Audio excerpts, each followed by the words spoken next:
Monsieur le Président de la République, président d'honneur de notre coalition, honorable leader des partis politiques, des mouvements citoyens, des associations professionnelles, chers élus territoriaux, représentants de la diaspora,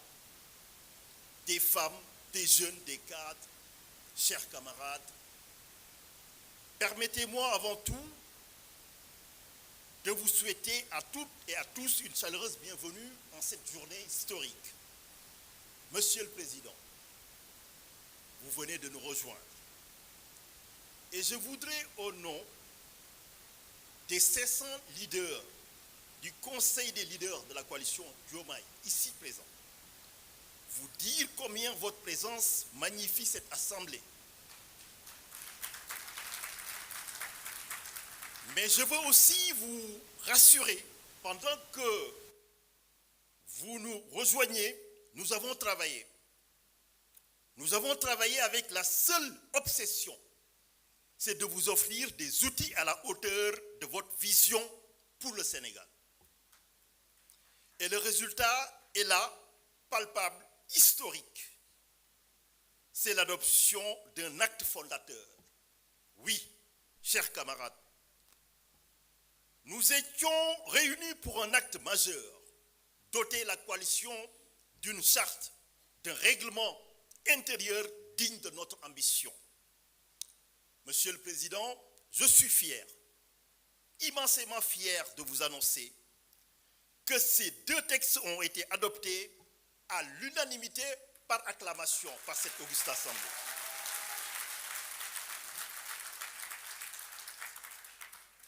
Unanimité par acclamation, ce n'est pas une simple rhétorique, ni un simple chiffre. C'est un message fort que nous vous envoyons, au Sénégal et au monde entier. Cela signifie que dans cette salle, il n'y a ni clan, ni tendance, ni ambition personnelle. Il y a une seule famille, un seul projet, un seul leader, c'est vous.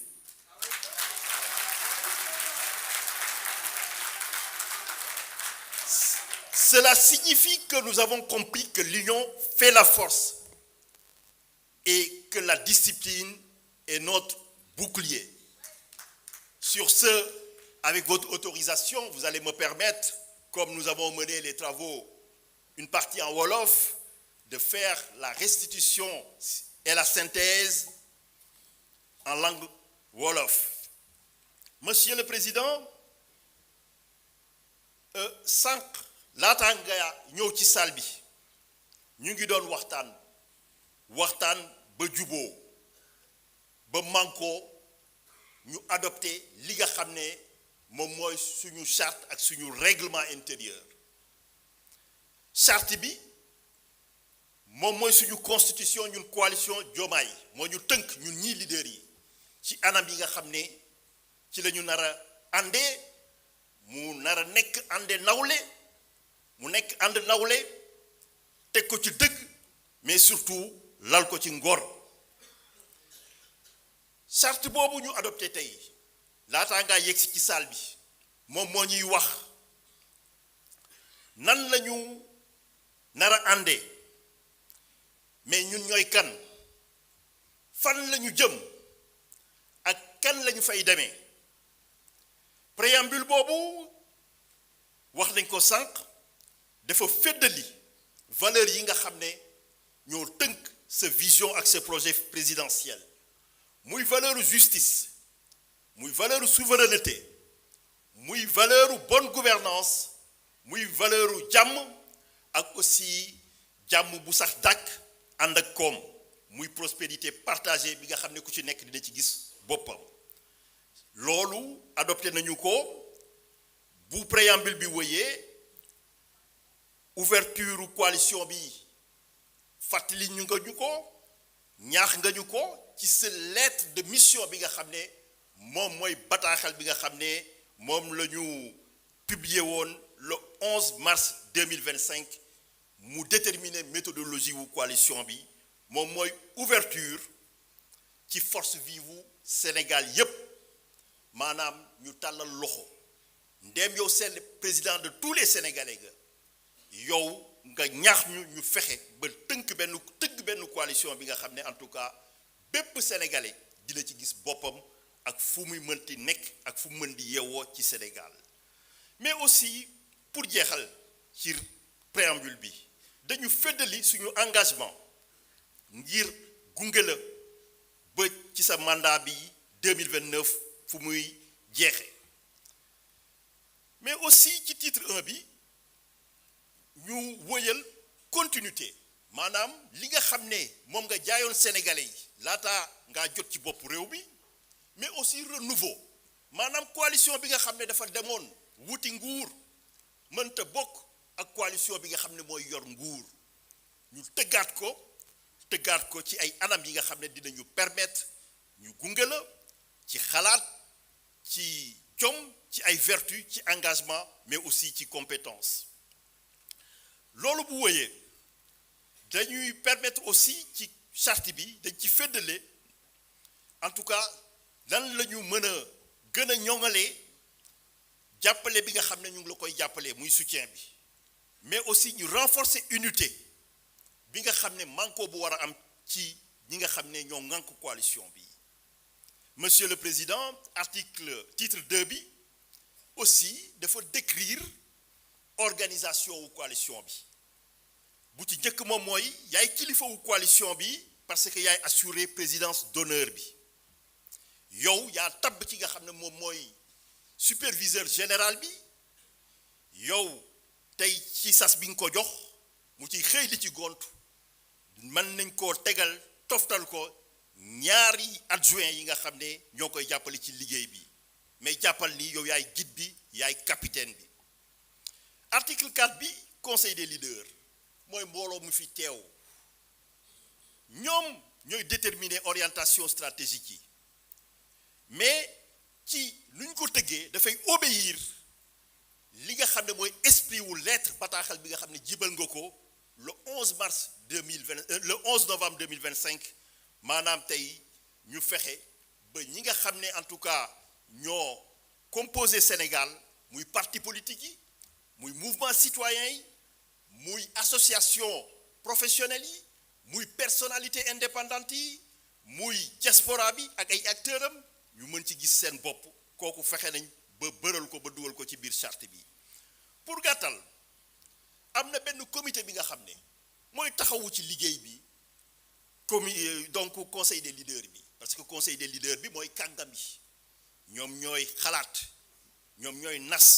ñooy jàppale mais loolu tey bu ñu ko jëlee ba jël décision bi teg ko ci table bi daa am ñi nga xam ne ñoo ko war a jëfee ñooñu ñooy comité exécutif bi mooy organe opérationnel bi ci nuñ ko tëggee fexe nañ ba góor jigéen mouvement politique parti politique personnalité indépendante ku ci nekk mën ci gis sa bopp mais li nga xam ne en tout cas mën nañ ko relever ci nu ñu tëggee coalition bi yeesalaat ko moom mooy lu ñu woowee ci suñu charte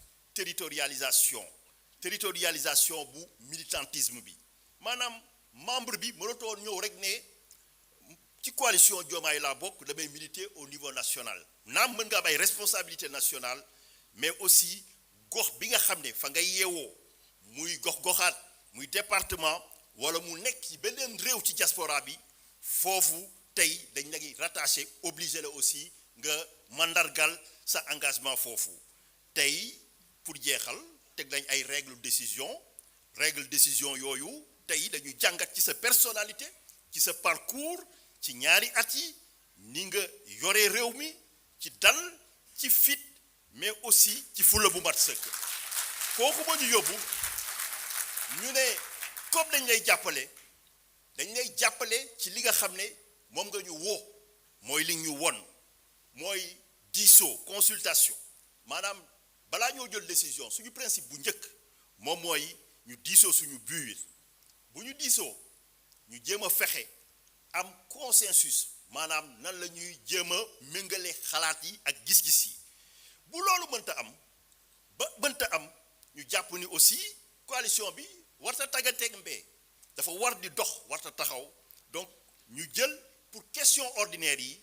en tout cas benn principe maanaam ñu décider par majorité simple mais jàppal ni question yi nga xam ne ñooy question stratégique yi yooyu moom pour ñu décider ci il faut bu ñu jëloon assemblée bi taxaw fii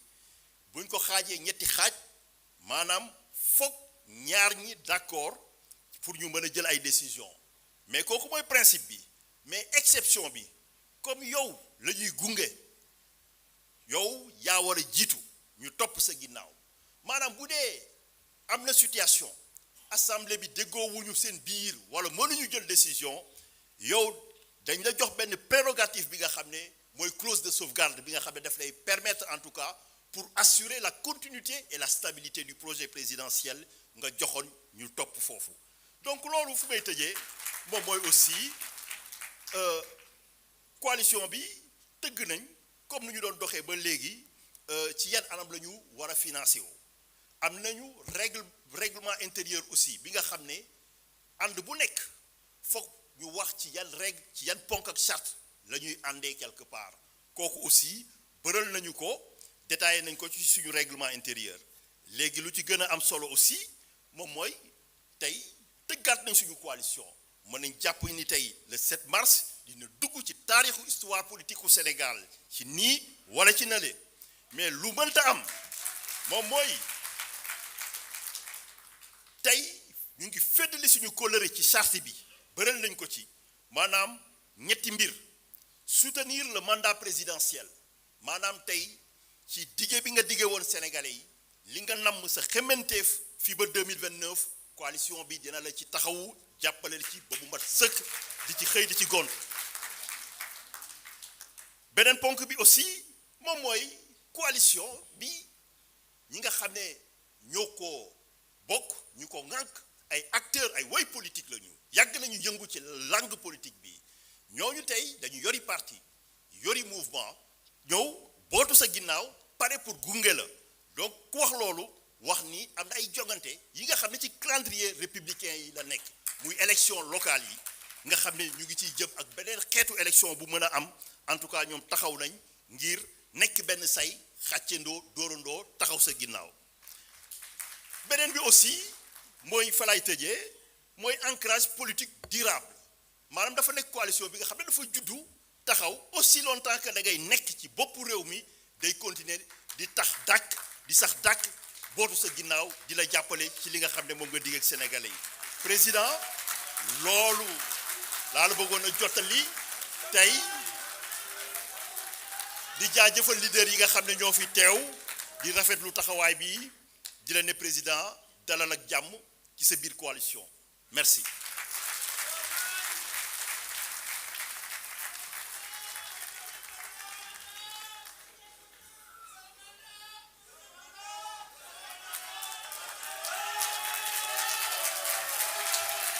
Ok, donc on va acclamer les textes statutaires de la coalition remise par Madame la superviseure générale. Monsieur le Président de la République, Bassirou Diomaye Diakhar Faye. Donc avec une acclamation unanime des leaders de la coalition Diomaye Président. Excellence, Monsieur le Président de la République. Excellence, Monsieur le Président de la République, Madame, Monsieur les ministres, Monsieur les directeurs de cabinet, Monsieur les secrétaires généraux. Donc nous allons faire l'économie de la deuxième séquence